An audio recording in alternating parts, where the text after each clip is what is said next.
Yeah.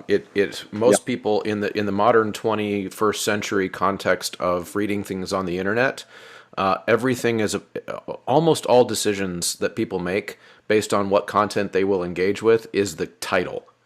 It's the title. Yes, And once the title offends them, the entire article will be offensive.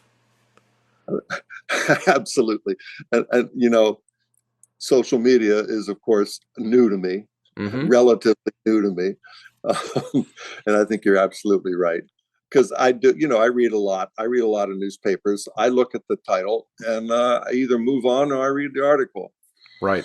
Yeah, and of course, like in our emails preparing for this episode, I mentioned to you that that I disagree with a bunch of stuff that you said in your article. But what we're also, when you go past the title, when you go past the clickbait, we're discovering that you also disagree with yourself 40 years ago in certain ways. And there are probably things in that article that you would say, and as I read it, I say, well, okay, that's a valid point, and we should talk about that.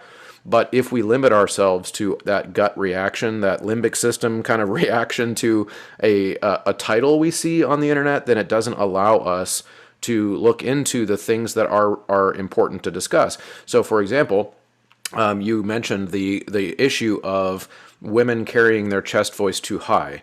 I was raised to believe, this is just another example of how my opinion has changed. I was raised to believe that there is no healthy way for that to occur, and that women who carry their chest voice too high will indeed damage their voice. I now don't believe that, and you're welcome to kind of push back